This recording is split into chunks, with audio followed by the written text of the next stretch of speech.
Hola, buenas tardes. Muchas gracias, Pepe. Gracias al Museo Etnográfico de Castilla y León por esta invitación. Gracias por esa presentación en la que además has acabado con una imagen muy vívida, muy corporal de alguien que hace una tortilla y escucha la radio. Yo creo que no estar en Zamora para mí es un pequeño drama. Primero porque no estoy en Zamora, un lugar al que me siento vinculado por vías afectivas diversas. Como aficionado, enamorado del románico, pues obviamente pues no puedo olvidar el emocionante románico zamorano, pero luego sobre todo porque en este formato al que nos hemos obligados a recurrir para poder lanzar palabras al aire, pues ocurre lo siguiente, y tiene que ver ya con lo que diré enseguida y con el contenido de mi intervención, y es que el hecho de no estar en Zamora no quiere decir que esté en otro sitio. No estoy en Zamora no porque no esté en otro sitio, sino que en el mismo acto de separarme de Zamora por esta vía digital, online, me estoy de alguna manera emancipando del espacio mismo. Es decir, que no estar en Zamora ahora, mientras os hablo, es no estar en ninguna parte, no estar en ningún lugar. Y como intuitiva y hasta desde un punto de vista físico, teórico, hay una intimidad muy grande entre el espacio y el tiempo, pues no estar en ningún lugar es estar hablando desde ninguna época. Y yo creo que esto es uno de los efectos colaterales de la pandemia, asociado a lo que yo llamaré en mi intervención confinamiento tecnológico, que da a las voces que frecuentan las redes, los medios digitales, les dan un extraño carácter anacrónico. No sabemos, no podéis saber, yo no sé si estoy hablando a alguien o no, y vosotros que me escucháis, no sabéis realmente dónde estoy, y eso significa que no sabéis desde qué época os hablo. Os podría estar hablando desde el pasado, y en ese sentido mi discurso sería un discurso superado y ya envejecido, o podría estar hablando desde el futuro, y entonces mi discurso tendría como un timbre entre profético y oracular. En cualquier caso, mira, hace unas semanas leía un interesante artículo en la prestigiosa revista médica The Lancet de un médico, se llama Richard Horton, que se titulaba Esto no es una pandemia. Naturalmente podéis imaginar que tratándose de The Lancet no es el texto de un negacionista, ¿no? Pero es el texto de alguien que dice mucho cuidado porque conviene que entendamos que esto es mucho más que un problema sanitario. Entonces él, para explicar hasta qué punto es más que un problema sanitario, recurre a un término forjado por Merrill Singer en 1997 y que el propio Singer recuperaba en el 2017, antes de la pandemia, que es el concepto de sindemia. Singer y Horton hablan de sindemia para referirse a un fenómeno que integra íntimamente aspectos sanitarios, sociales, económicos, etc. Como dice Horton, no se trata solamente de entender que todas las pandemias son sobredeterminadas, por eso que se llama la comorbilidad, es decir, el hecho de que si uno tiene una enfermedad no transmisible y contrae un virus infeccioso, pues tiene muchas más posibilidades de morir que alguien que no tiene esos problemas. Pero en lo que insiste Horton y en lo que insiste Singer es en el hecho de que toda esa comorbilidad es indisociable a su vez de determinados grupos sociales de riesgo. Lo hemos visto durante la pandemia, durante la primera ola de la pandemia y todavía ahora, pero sobre todo durante ahora, como han salido a la luz toda una serie de desigualdades que tienen que ver sin duda con el acceso a servicios, con las fuentes económicas, pero también con la edad, ¿no? Hemos visto pues, cómo los ciudadanos de mayor edad, las comunidades minoritarias, en otros países las comunidades racializadas, pues han sufrido de un modo particular la pandemia y además al padecer de un modo particular la pandemia han sacado a la luz toda una serie de desigualdades estructurales que ya estaban allí, que tienen que ver también, por ejemplo, con la propia etiología de la pandemia, ¿no? En una estructura semiorgánica en la que cada vez es más difícil distinguir o reconocer las fronteras entre lo natural y lo artificial, ¿no? Sabemos todos el papel que ha jugado, que está jugando y que va a jugar en la aparición de esta y de otras pandemias, pues el cambio climático o la industria cárnica, la presión del capitalismo sobre la industria alimenticia.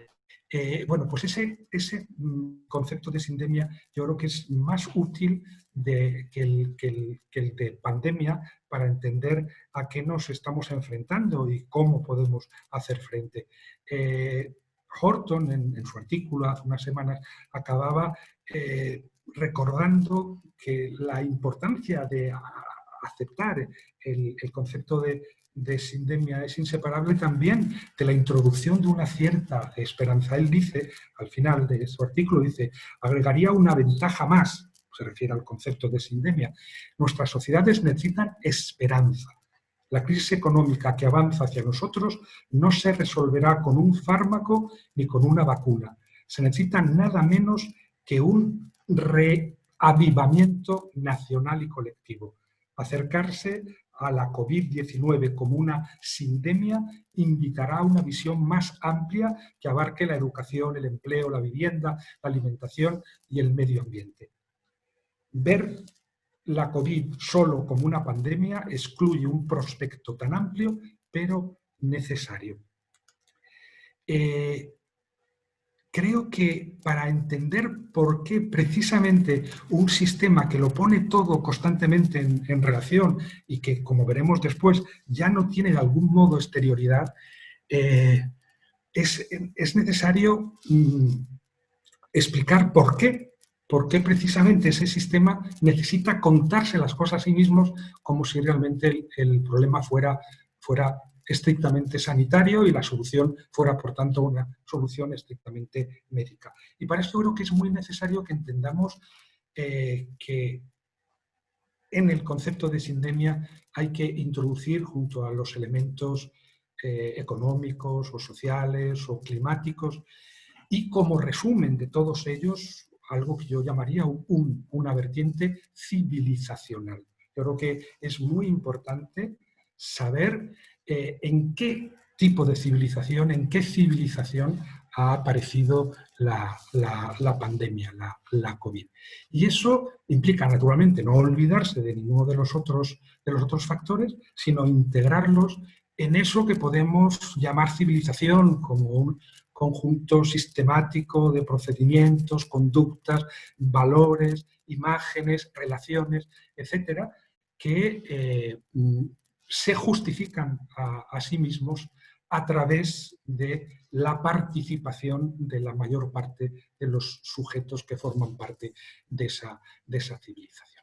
Y toda civilización, de alguna manera, es un sistema integrado de respuestas. Y de respuestas a distintas preguntas. Pero yo creo que hay dos que son importantes, son importantes al menos para mí a la hora de explicar esto que quiero explicar. El primero es la pregunta de qué nos podemos comer y el segundo es de quién se puede mover y quién no se puede mover. Yo creo que, esto lo he explicado en muchos de mis libros, una de las características de eso que voy a atreverme a llamar civilización capitalista, porque no es solamente un orden económico ya, sino también ha acabado produciendo un conjunto de valores y de imágenes plenamente interiorizados. Como ya decía Kafka al final de su vida, en el año 1920, el capitalismo es un estado del mundo y un estado del alma. Y ese estado del alma, en efecto, tiene que ver con el modo en que responde esa civilización a la pregunta ¿qué nos podemos comer? Bueno, no me voy a ocupar de esta parte, salvo porque está muy relacionada con la anterior, pero yo he explicado muchos de mis libros, ¿no?, por qué el capitalismo es el primer orden social que no distingue entre cosas de comer, cosas de usar y cosas de mirar, porque se las come todas por igual, ¿no? Se come los alimentos y cada vez más deprisa a través de esa industria de la que hablábamos hace un momento. Se come también los objetos de uso, desde los zapatos a los coches y las lavadoras, y se come también las cosas de mirar, eso que los romanos llamaban mirabilia, las cosas dignas de ser miradas, de donde procede nuestra palabra maravilla, las maravillas. Se come también las maravillas porque, digamos que el borrar esa frontera es funcional a su reproducción de conjunto. Pero la otra pregunta es muy importante también, es la de el dilema entre movilidad e inmovilidad. Yo creo que todas las sociedades del mundo y sobre todo todas las relaciones de poder desigual han emitido una respuesta a esta pregunta, una respuesta que naturalmente se traducía en conductas, a veces conductas coercitivas, en leyes, en instituciones, etc. Creo que todas las sociedades han tenido este problema porque sencillamente está inscrito de alguna manera en la condición humana. Yo en un libro que escribí hace 3 años, Ser o no ser un cuerpo, pues explicaba por qué, a mi juicio, la condición humana consistía básicamente en una fuga, en la que, por tanto, la movilidad es un factor determinante. Pero antes, en un libro que escribí ya en 1995, se llamaba Las reglas del caos, había introducido un concepto que de pronto, pensando en lo que iba a decir esta tarde y pensando en los últimos meses, en la aparición y expansión de la pandemia, me pareció de pronto de una enorme actualidad. Yo en ese libro había introducido el concepto de cuarentena estructural. La cuarentena estructural tenía que ver precisamente con todos esos cordones sanitarios que no solamente en casos de pandemia, pestes ha habido siempre a lo largo de la historia y desde la de Atenas a la de Londres, pues siempre se han tomado medidas intuitivamente que tenían que ver con separar los cuerpos, confinar los cuerpos, ¿no? Me refiero a un dilema que es indisociable de entre la movilidad y la inmovilidad, quién se mueve, quién no se mueve, que es el dilema que se plantea entre contagio y comunicación.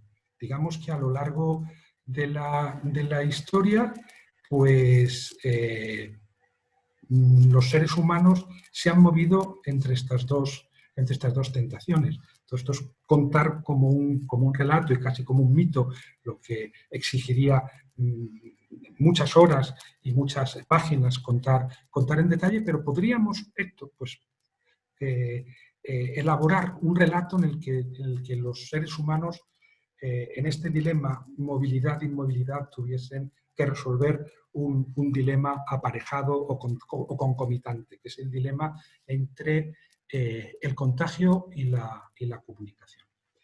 ¿Qué es lo que se contagia? Pues podemos pensar que se contagian obviamente las enfermedades. Este es un descubrimiento que en realidad es relativamente reciente desde un punto de vista médico. Antes pues, existía la teoría de las miasmas, etcétera, pero de alguna manera siempre se había sospechado que el cuerpo del otro era una amenaza en términos sanitarios allí donde de pronto estallaba una epidemia mortal. Pero, bueno, digamos que se contagian otras cosas, se contagian también afectos, se contagian también compromisos, se contagian ideas, no solamente se contagian las enfermedades, como pretendía Louis de Bonald, enemigo de la Revolución Francesa a finales del siglo XVIII. Y frente a este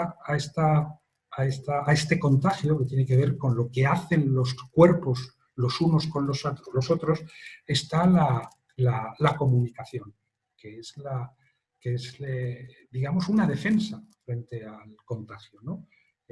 Es algo así como un movimiento sin cuerpo. Y yo creo que si todas las sociedades del mundo han respondido a esa pregunta, quién puede moverse y quién no, y a qué velocidad, introduciendo además elementos de desigualdad muy grande, porque en definitiva los que se podían mover, los que se han podido mover y a más velocidad han sido siempre los ricos o los poderosos, ¿no? frente a los pobres o a los que tenían menos poder. Pero todo esto porque en realidad, si pensamos de qué nos defiende la comunicación, hay que preguntarse en realidad qué es lo que contagia los cuerpos. Y lo que contagian los cuerpos es precisamente corporalidad, aunque valga en este caso la redundancia. En el caso del capitalismo, pues de la misma manera que ha borrado las fronteras entre las cosas de comer, las cosas de usar y las cosas de mirar, pues al contrario, lo que ha hecho en el dilema movilidad-inmovilidad es, de alguna manera, separar cada vez más el contagio de la comunicación, ¿no?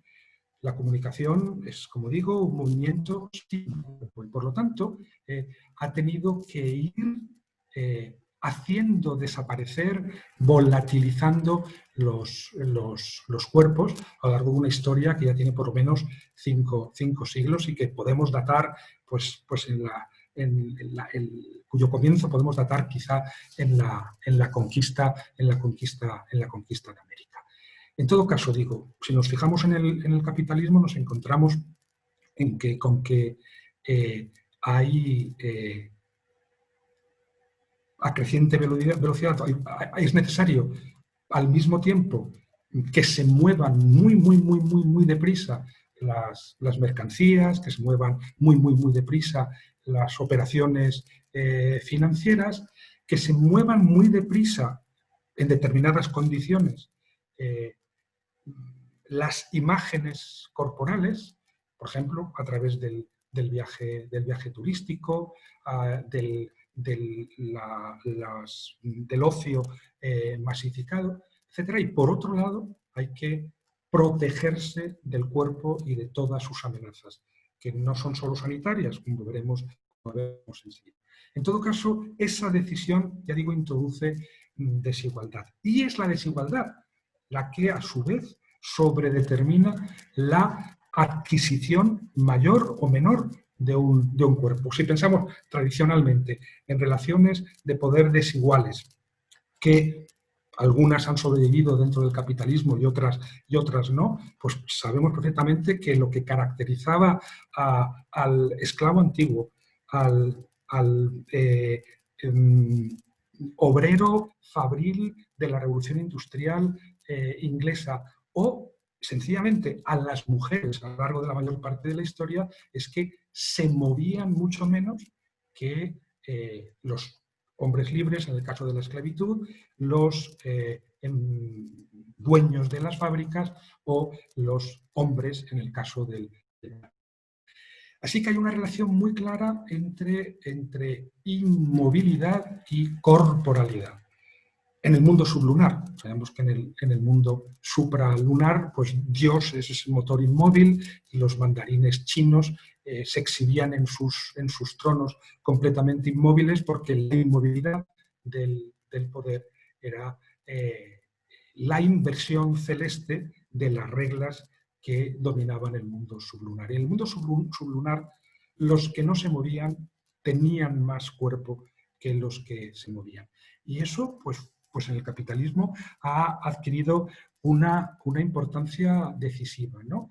En el capitalismo, sobre todo en el capitalismo neoliberal, de consumo, tecnologizado, que es en el que vivimos y en el que estalla esta pandemia, esa relación entre inmovilidad y cuerpo y entre movilidad y descorporización estaba muy claramente marcada. Yo diría que procedíamos de una civilización en la que la fragilidad común de alguna manera estaba materialmente prohibida o había sido materialmente negada, y en la que por tanto también la propia fragilidad del sistema no aparecía nunca en ninguna fisura, en ninguna costura, en ningún desgarrón. Y eso tiene que ver, sin duda, con todos esos procedimientos comunicativos que, para defenderse del contagio, ha acelerado de una manera exponencial el capitalismo. Si nos fijamos, obviamente, yo creo que hay dos vías por medio de las cuales se ha movilizado el cuerpo de tal manera que se ha acabado por descorporizar, al menos ilusoriamente, ¿no? Hay una vía que digamos que es la vía mercantil, que tiene que ver con esa erosión de las fronteras entre cosas de comer, cosas de usar y cosas de mirar, es la mercantilización acelerada de todos los objetos. Cuando yo escribía sobre cuarentena estructural en el año 1995, lo hacía viviendo en una ciudad, el Cairo, en la que las relaciones entre las cosas y los seres humanos pues de alguna manera se confunden, porque los humanos se cosifican y las cosas se vivifican y se humanizan. Y en ese mundo, digamos, lo que no habían triunfado enteramente en las relaciones de mercado. Mientras que allí donde las relaciones de mercado han triunfado enteramente, ocurre que lo que está prohibido de alguna manera es el uso. Y cuando prohibimos el uso, lo que ocurre es que de alguna manera prohibimos el establecimiento de cosas, ¿no? He dicho muchas veces que de la misma manera que ha habido sociedades sin escritura o sociedades sin hierro, pues hay una que es esta, que es una civilización sin cosas. Puede parecer increíble que la civilización que más basura produce de la historia sea al mismo tiempo una civilización que no produce cosas. Pero allí donde de alguna manera el valor de uso está prohibido entre otras razones, porque el 90% de las mercancías que producimos hoy dentro de 6 meses han ido a parar a la basura, y por lo tanto nada dura lo bastante delante de nuestros ojos o entre nuestras manos para que adquieran esa personalidad viva que las convierte realmente en cosas, porque son, desde que nacen hasta que mueren, solamente mercancías lábiles, solubles, que desaparecen de nuestra vista, dejan de ser de algún modo objetos espaciales para convertirse en objetos temporales, ¿no? Y las cosas no pueden ser objetos temporales, tienen que estar inscritas en el espacio, no pueden ser notas musicales que se suceden en un pentagrama, tienen que tener estabilidad, tienen que tener duración, tienen que tener la suficiente consistencia como para que podamos prestarle atención y a partir de la atención introducir en ellas un valor. A través de la mercantilización de todo, de alguna manera hemos acabado por evaporar los cuerpos de esos imposibles usuarios en que se han convertido los consumidores, que han dejado de tener cuerpo, entre otras razones, porque, digamos, la medida o el patrón de la autoestima del valor humano se ha desplazado del cuerpo a la mercancía, de tal manera que los cuerpos mismos tienen que mercantilizarse. Y cuando hablo de mercantilizarse no me refiero a venderse monetariamente en el mercado, sino a parecerse, digamos, antropológicamente a las mercancías. El modelo es la mercancía no dura en el espacio, la propia velocidad con que se sucede en el horizonte temporal ha acabado por evaporarla, y digamos que el cuerpo humano quiere parecer una mercancía, quiere parecer en todo momento nuevo. Y eso, pues yo creo que ha introducido en esa civilización de la que hablaba, en la que ha estallado la pandemia, ha introducido una ilusión de renovación permanente y por tanto también una ilusión de inmortalidad.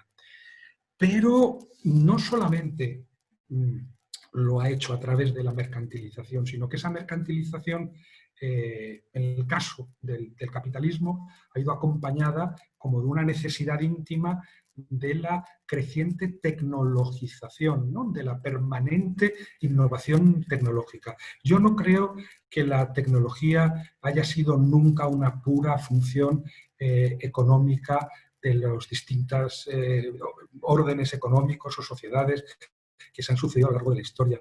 La tecnología tiene su propia historia y digamos que cada innovación genera la posibilidad de otra y demanda de alguna manera otra innovación.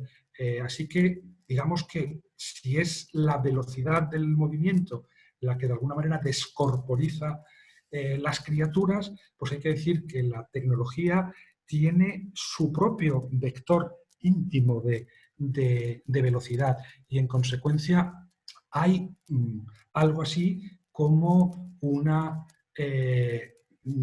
dificultad grande para luchar desde la condición humana contra la tecnología. La tecnología, yo creo que ahí Lewis Mumford tenía toda la razón, es como esa mega máquina que de alguna manera obedece o se somete a intereses económicos, pero que también impone sus propias leyes y sus propias determinaciones. No solamente a esa economía, sino a los cuerpos que forman parte y que casi siempre son víctimas de esa economía. En consecuencia, digo, la mercantilización es inseparable de este proceso de tecnologización creciente que ha acelerado la velocidad del movimiento. Pero no olvidemos que hemos dicho, la pregunta es si nos puede ver este movimiento al que la tecnología imprime una aceleración creciente, exponencial, pues es una aceleración selectiva. Hay cuerpos que se mueven a toda velocidad, desde luego esos no cuerpos que son las mercancías o las cotizaciones financieras, y hay otros cuerpos, sin embargo, que no se mueven, y porque no se mueven precisamente aparecen como cuerpos. La tecnología, digo, como vector de aceleración, por lo tanto de movilidad acelerada y por lo tanto de descorporización, en estos momentos se aplica sobre todo en cinco campos, que repasaré muy brevemente para no alargarme demasiado. El primer campo es sin duda la guerra. La guerra que hemos visto cómo a lo largo de la historia ha de alguna manera asociado el poder a la capacidad para matar desde lejos. El que tiene más poder es el que mata desde más lejos. Desde luego el motor inmóvil o el mandarín que con una orden puede matar a muchos kilómetros de palacio, pero obviamente la tecnología de guerra lleva inscrita esa distancia en sí misma, ¿no? Desde los arcos, desde luego, hasta los misiles, lo que proporciona es el poder para matar desde lejos. Y ese poder, a través de la tecnología de guerra, se ha visto de tal manera aumentado que ha llegado un momento en que ya no hay ninguna relación entre digamos, el ejecutor y el ejecutado, entre el que dispara y el que recibe el impacto, ¿no? Desde luego, nadie puede dudar que el bombardeo aéreo, del que se cumplen ahora 100 años, y no olvidemos que fue España uno de los primeros que usó, junto con Italia, el avión para matar gente abajo, a mucha distancia, gente a la que no se podía, mirar a los ojos. Pues quiero decir, el bombardeo lo que hace es, de alguna manera, romper definitivamente la relación, la relación corporal entre el agresor y el agredido. Yo creo que eso además introduce un modelo que voltea, subvierte por completo todos nuestros parámetros jurídicos, éticos y morales, ¿no? Pensemos lo que ha ocurrido cuando ya el bombardeo aéreo ya ni siquiera es llevado a cabo por pilotos que sobrevuelan nuestras cabezas, sino que este proceso de descorporización de la guerra pues se consuma claramente en la tecnología del dron, ¿no? El dron es manejado desde lejísimos, no hay nadie que ni siquiera fije el objetivo en ese avión.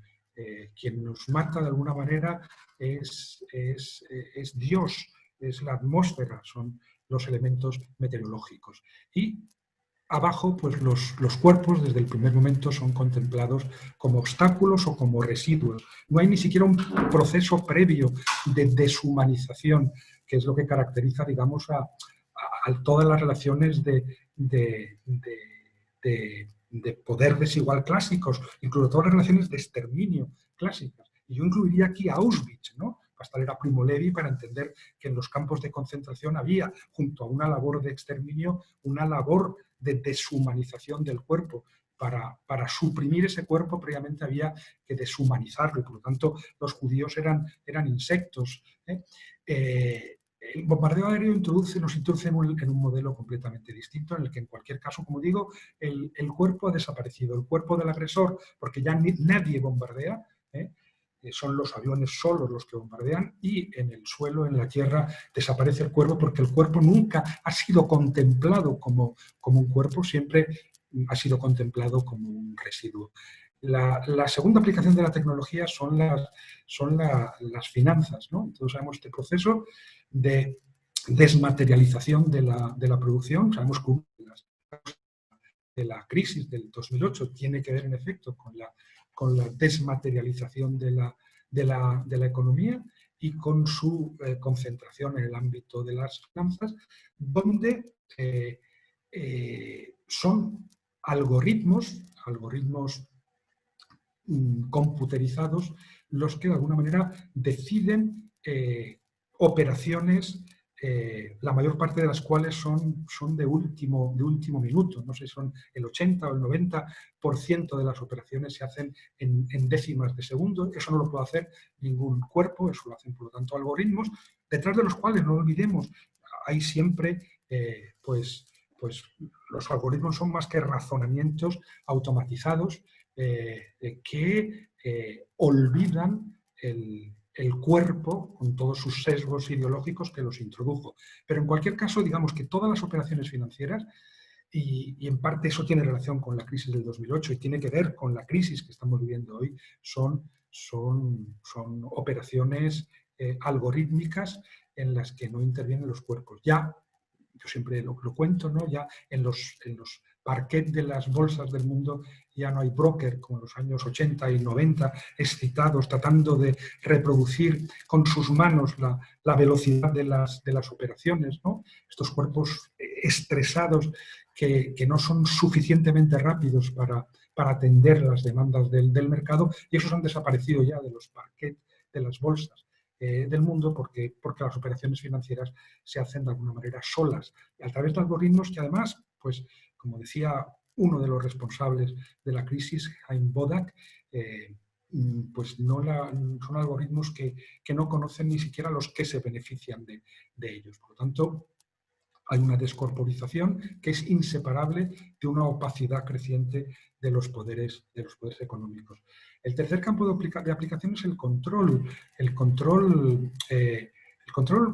social, el control policial, el control mercantil, ¿no? Desde el hecho de todo sabido que, pues no sé, a través de esos algoritmos se localizan cada vez que usamos la red, pues nuestras inclinaciones sexuales, los países que nos gustan, nuestros alimentos preferidos, de tal manera que nuestra subjetividad mercantil, desiderativa, ha sido enteramente penetrada por esos algoritmos también automatizados, por esas tecnologías, pero también en términos, digamos, policiales, en términos de seguridad, ¿no? Nuestros cuerpos han sido completamente penetrados y clasificados, e incluso ya, fijaros, cómo en términos incluso jurídicos la desaparición del cuerpo es una evidencia que hoy son algoritmos en Bélgica o en Estados Unidos. Esto lo cuenta una investigadora cuyo nombre os diré enseguida, pues cuenta cómo estos algoritmos están siendo utilizados para emitir sentencias por parte de los jueces de Estados Unidos. Y dice ella también, que es investigadora belga, se llama Antoinette Hubroy, pues cómo son utilizados los algoritmos con sesgos de clase, con sesgos raciales para emitir sentencias. Pensemos que eso en el siglo XIX se hacía a través de la fisiognomómica, cuyo representante más conocido es el famoso Lombroso, cuyas clasificaciones fisiognomicas eran utilizadas, y también, sobre todo en Estados Unidos, para definir sujetos que estaban de alguna manera destinados a cometer un delito. Eso quiere decir que en todo caso se utilizaba el cuerpo para detectar potencialidades delictivas. Hoy ya no, hoy ya nadie mira o no hará falta mirar a la cara, porque esos sesgos raciales han quedado de alguna manera desmaterializados, interiorizados y automatizados en algoritmos que son los que va a utilizar cada vez más la justicia para emitir sentencias y definir sujetos potencialmente delincuentes. La cuarta, yo creo que es importante, y esta tiene claramente que ver con la pandemia, es la medicina, ¿no? La medicina ahora utiliza toda una serie de protocolos que ya son lógicos, que no son protocolos corporales. Ya nadie va al médico y le dicen túmbese usted aquí, y te palpan el vientre y te abren los párpados y te examinan las orejas y abres la boca y te meten un palito en la garganta. El tacto ha desaparecido como vehículo de diagnosis, de reconocimiento, y por lo tanto ya los médicos no se ocupan de los cuerpos, ¿no? Es esto que un gran sociólogo y teólogo, Ivan Illich, traducía como la sistematización de los cuerpos. Los cuerpos se han convertido, por un lado, en imágenes y por otro lado se han convertido en sistemas. Y la sistematización del cuerpo en el ámbito de la medicina pues genera lo que también Ivan Illich llama iatrogenia, el hecho de que hay una medicalización creciente, una medicalización descorporizada que produce a su vez tantas enfermedades como las que puede curar.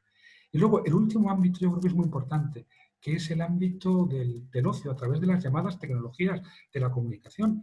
Son tecnologías que se han incorporado de tal manera a nuestras vidas que de alguna manera han acabado por sustituir nuestros cuerpos, ¿no? Incluso en términos administrativos, hoy sin un teléfono móvil no puedes abrir una cuenta bancaria, comprar un billete, no puedes ir al médico siquiera, ¿no?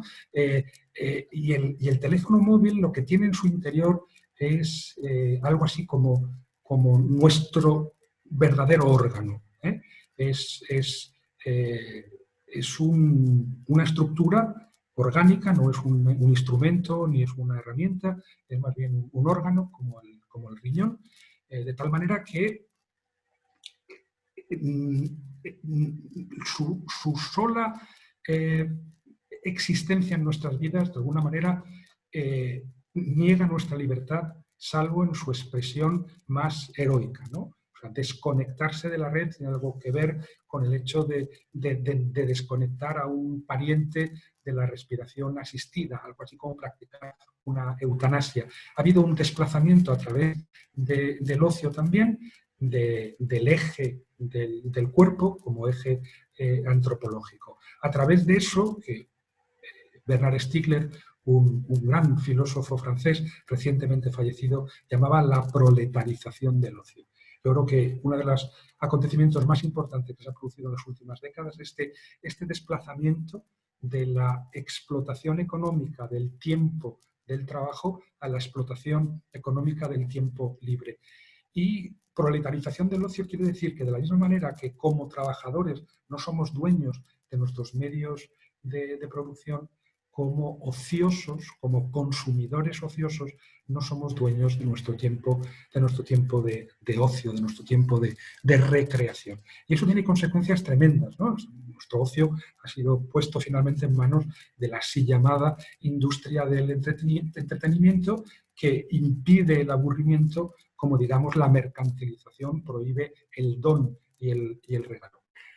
Pero todo esto nos lleva sencillamente a un marco civilizacional en el que el cuerpo ilusoriamente en el que el cuerpo materialmente ha dejado de ser el eje antropológico, en el que ilusoriamente ha desaparecido y en el que solo aparece inmóvil, de ahí volvemos al dilema movilidad-inmovilidad, solo aparece inmóvil y por lo tanto como cuerpo aparece enganchado en las vallas fronterizas, en los campos de refugiados, como residuos de los bombardeos aéreos, como ancianos expuestos a una mayor morbilidad en el caso de pandemia, como, en definitiva, objetos particularmente vulnerables y esta es la paradoja, por el hecho de ser particularmente vulnerables aparecen como particularmente amenazadores. La imagen del cuerpo amenazador, la que resume todas las amenazas del cuerpo como amenazador, es precisamente la del terrorista suicida que pega una bomba en su cuerpo y se hace estallar en una plaza pública. El cuerpo aparece, por lo tanto, como amenazador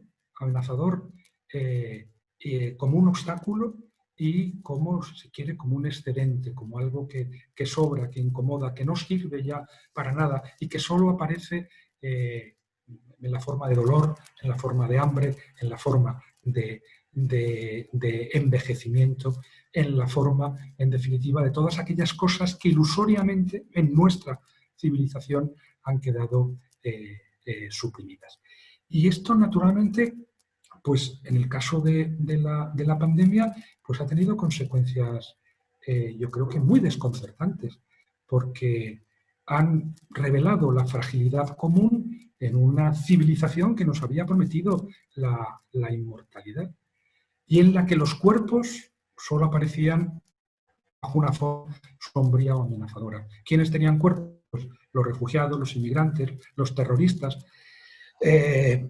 Por lo tanto, hemos llegado a esta pandemia en una civilización que ha ido más allá de racializar al inmovilizado. Lo que ha hecho ha sido corporalizarlo, distinguir entre los que se podían mover y los que no se podían mover se distinguía entre los que tenían cuerpo y los que no tenían cuerpo. Y los que tenían cuerpo, los que tienen cuerpo, en lugar de recibir por tener cuerpo y en situaciones de vulnerabilidad una particular atención cuidadosa, aparecían como amenazadores, como digo, como terroristas. Pero, en definitiva, lo que ha ocurrido, hemos llegado a la pandemia en una situación en la que todos estos mecanismos de descorporización que finalmente han invadido y parasitado también el tiempo del ocio, han generado una civilización membranosa que no tiene ningún exterior. Cuando digo que no tiene ningún exterior es que no podemos en estos momentos huir a ninguna parte. Y cuando llega la pandemia, pues nos damos cuenta de que en efecto no hay ningún lugar al que podamos huir. La pandemia de alguna manera es como la metáfora de un capitalismo correoso, membranoso, que lo ha invadido todo y que ya no tiene ningún exterior al que escapar.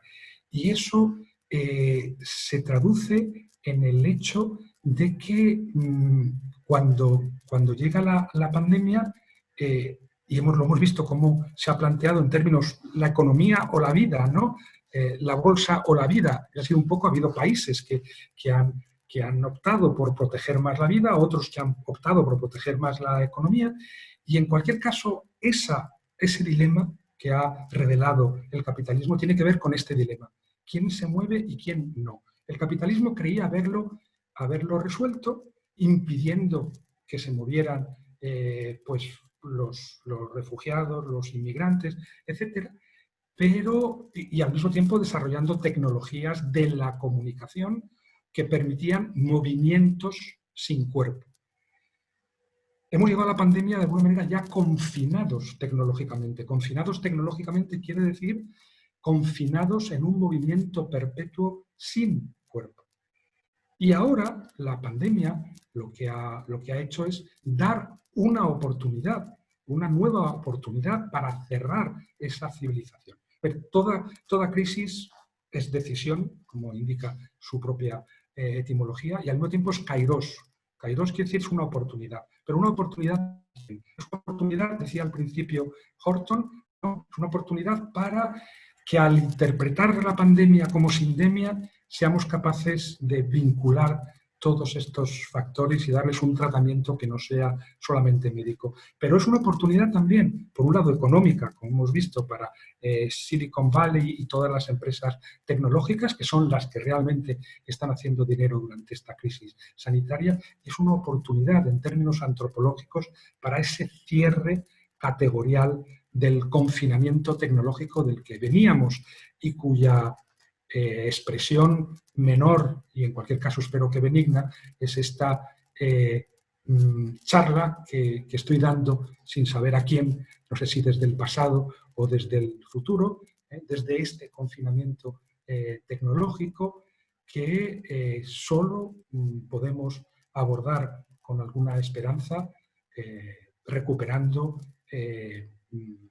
esas palabras de ese concepto de sindemia de Horton, que recordaba Horton hace unas semanas, para tratar de volver a poner los cuerpos con sus vulnerabilidades como sujetos de derecho y como objetos de cuidado. No sé si ese es el camino que estamos siguiendo. En cualquier caso, la pandemia es también el kairos, es la oportunidad para que al recuperar la fragilidad común recordemos que ese sistema que nos la había hecho olvidar también se ha revelado frágil, necesitado de tomar decisiones y medidas. Ha habido como una desautomatización de la civilización capitalista. Esa desautomatización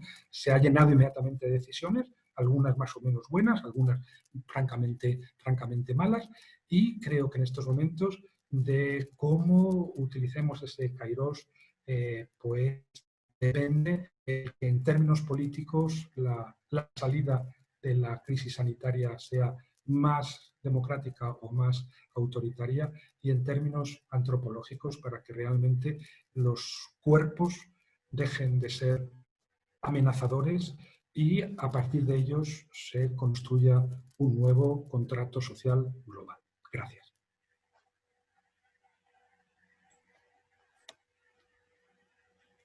Pues muchísimas gracias, Santiago, por la charla. A mí se me ha pasado volando. Gracias, porque tiene que ser rarísimo, la verdad, estar hablando sin tener las caras de los que te estamos escuchando. Y bueno, para todos los espectadores y participantes de la charla, si queréis realizar alguna pregunta para Santiago a través del chat de Zoom, pues encantadísimos de recibirlas y planteárselas a Santiago si tenéis algún comentario, alguna pregunta que hacer.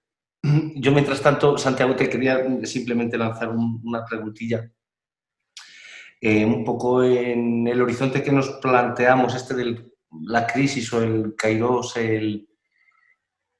supongo que pues las personas tendremos que tener una cierta movilización, un cierto algo que estimule a la gente que toma decisiones o sabiendo que estamos en relaciones de poder desiguales y tal. En ese sentido, ¿tú tienes fe en que cualquier tipo de movilización no corporal, un poco las posibilidades que nos está dando la propia tecnología para esto, tenga un protagonismo más importante que no sé, lo que podremos considerar manifestarnos con el cuerpo, ¿no? La manifestación al uso y este tipo de presión social al que venimos habituados y que un poco se está rompiendo con las posibilidades también de hacer presión o resistencia tecnológica? No sé si está claro lo que he preguntado, Dios mío. Sí, o sea, si lo que estás planteando es si desde el confinamiento tecnológico se puede ejercer alguna presión, por lo tanto, al margen de los cuerpos, que eran de alguna manera los que decidían políticamente nuestras vidas antes. Bueno, yo no soy muy optimista en este sentido y creo que en estos momentos toda la política se hace a través de las redes, por ejemplo, o sea, la influencia que tiene un tuit en estos momentos en las clases políticas que se ven obligadas a su vez a utilizar Twitter u otras redes sociales para comunicarse es muy grande, pero lo que ocurre con los tweets, con el tempo del tweet, es que no es un tempo que deje ninguna huella. No creo que haya habido ninguna decisión política que se ha tomado a través de la presión tecnológica. Sí es verdad que se han determinado ciertos discursos, pero yo creo que de ninguna de las maneras puede suplantar las redes quiero decir, que a través de las redes no se puede constituir ningún sujeto colectivo presionante. Ahí dentro hay que dar mil batallas que tienen que ver con hegemonías discursivas, pero no creo de ninguna de las maneras que podamos renunciar a los medios de presión habituales. Y además hemos visto cómo durante la pandemia incluso, ¿no? Es decir, cada vez que ha hecho falta, y esto lo ha entendido la ultraderecha, el negacionismo, las teorías de la conspiración, ha hecho falta presionar, ha habido que sacar los cuerpos a la calle. Yo creo que la cuestión fundamentalmente es esta, en términos también, si quieres, antropológicos, es la de que el confinamiento tecnológico es el resultado de una desdemocratización y de una pérdida de confianza en las instituciones. Y de hecho yo diría que hay, frente a esa pérdida de confianza, una tentativa de recuperar el cuerpo, pero de la peor manera. El cuerpo es mi cuerpo, es el cuerpo de mis familiares, el cuerpo, por lo tanto, no como vehículo para entrar en contacto o ponerse en el pellejo de otros cuerpos, sino más bien como el último baluarte, la última muralla defensiva frente a la abstracción de un poder que no entendemos y no podemos parar. Yo creo que las redes en estos momentos son un palenque, un lugar donde se da una batalla, pero que es una batalla que no es la que va a determinar es el kairós, ni para los poderosos ni para sus víctimas. Muchísimas gracias. Pues no sé si se anima alguien a lanzar a alguno de los participantes alguna pregunta. No sé si no ha entrado, no me aclaro yo con el programa este, así que... ¿Sabes lo que pasa, Pepe, con estas cosas? Que cuando uno habla ante público, ante cuerpos, pues aunque se queden callados, que ocurre con mucha frecuencia, sabes que están ahí y su propio silencio de alguna manera es expresivo, porque es un silencio corporalizado. En este caso, pues no sé si hay alguien ahí que me haya escuchado y por lo tanto ese silencio es mucho peor que un silencio desconcertado o incluso que un silencio displicente. Es como el silencio fúnebre. Sí, sí. La verdad es que sí. Y... Si no habla nadie, diría una cosa que se me ha olvidado porque he extendido bastante, y es esto que decía, ¿no? Que el hecho de que vivamos en una civilización sin exterior implica dos cosas. Una de la que he hablado es que ya no podemos huir a ninguna parte, ya no podemos hacer como los cristianos entre el siglo III y V, en un periodo de crisis parecida a este, que se iban al desierto y subían una columna o una montaña o un eremitorio. No tenemos a dónde huir, eso quiere decir que sea una civilización sin exterior, pero también quiere decir que es muy difícil saber de dónde va a proceder la salvación, porque en realidad también un modelo, digamos, clásico de interpretación de la historia, que va desde Ibn Khaldun hasta Marx, tiene que ver con la figura del bárbaro, que el bárbaro está en el exterior y que en realidad viene a salvarnos, ¿no? No solo a invadirnos, sino que viene a salvarnos. Pues eso, desde el bárbaro de Ibn Khaldun hasta el proletariado en Marx, que era como el exterior social, el exterior económico, y que por eso representaba la humanidad universal. Entonces yo creo que esta ausencia de exterior tiene estos dos efectos. No tenemos a dónde huir y nadie va a venir a salvarnos. Pero eso también hay que, yo creo que afrontarlo de una manera positiva. No podemos huir. Y si no podemos huir, tendremos que hacer algo, ¿no? Es decir, que deja pocas salidas individuales. Como no podemos huir, pues tendremos que encontrar una solución colectiva.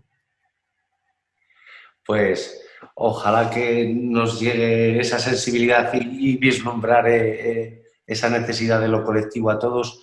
Y nada, reiterarte las gracias por haberte animado a participar a través de internet con Achacoso, que es todo esto. Ha sido una gozada escucharte y ojalá podamos tenerte en cuerpo aquí en Zamora, que se ponga todo ya un poco favorable para que se dé la posibilidad de vernos en persona. Alguien tiene una preguntilla, qué bien.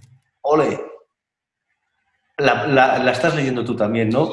Sí, la estoy leyendo. La estoy leyendo y me alegra muchísimo porque es como cuando no sé, estos de la NASA que de pronto creen haber recibido del espacio exterior una señal, una frecuencia. Pues no sé, la verdad es que es complicado.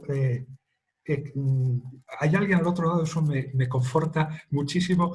Os lo agradezco, Julia, Rosa, Clara, os lo agradezco muchísimo. Y agradezco también que no sé, el optimismo, por ejemplo, de Rosa, ¿no? Que dice que cree que el mundo va a cambiar a partir de aquí.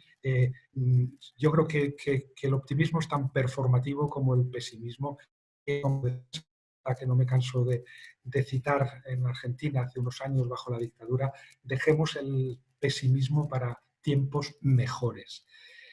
Y no sé si puedo responder a la pregunta de Clara, porque es verdad que cuando a uno le preguntan parece que no solo que tiene el derecho a responder, sino que tiene una respuesta.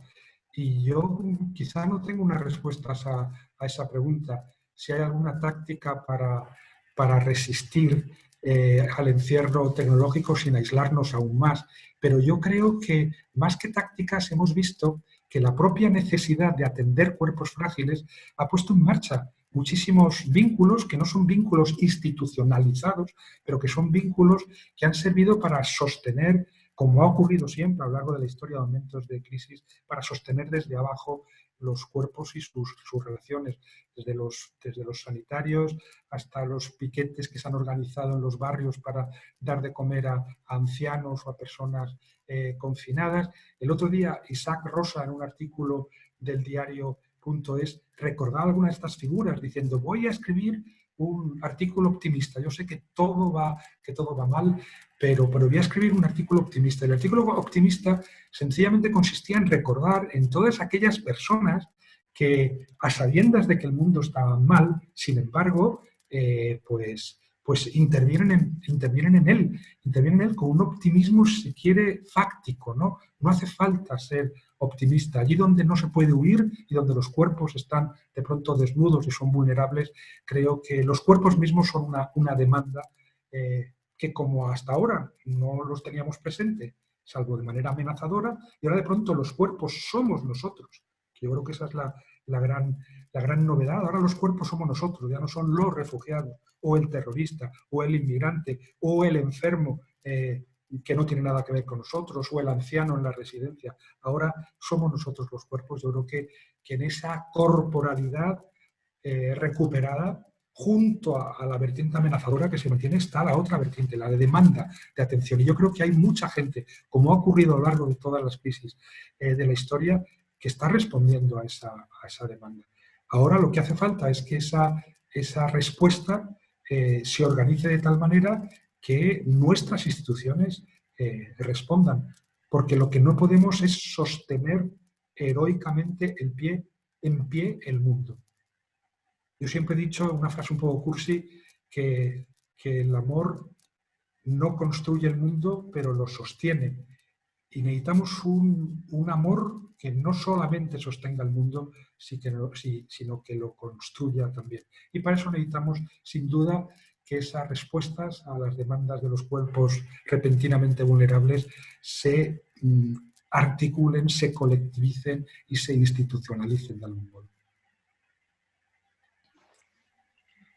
Estupendo, pues muchísimas gracias por las preguntas y por manifestaros y ver que estáis ahí. Ya ha entrado otro mensajillo, no sé, gracias. Y bueno, sí, yo creo ya, si quieres, Santiago, te estamos entreteniendo un montón y ha sido un absoluto placer escucharte. No sé si se lanza alguna preguntilla más. Si no, damos por concluida la charla de Santiago. Vamos a ver que ha entrado aquí algo y nos pregunta Julián si las ideas y las políticas económicas inteligentes logran pocos resultados cuando no existe un cambio político fundamental. Bueno, pues también es una pregunta muy difícil. Yo creo que, en definitiva, ahora mismo buenas ideas hay muchísimas. Lo que no hay es, digamos, proyectos. Proyecto tiene el sentido de lanzarse en común hacia adelante, ¿no? Pero ideas hay muchas. Yo creo que nunca ha habido tantas ideas en circulación, análisis tan lúcidos. La cuestión es cómo conseguimos restablecer la confianza común, ¿no? Hace unos días, en una charla, yo decía esto: la cuestión es no tanto qué podemos hacer todos juntos, sino qué podemos creer todos juntos. Y claro, en un mundo en el que las instituciones han erosionado, en el que incluso la ciencia parece que ya no tiene respuesta para todos, la cuestión es esa: ¿qué podemos creer todos juntos? Y yo creo que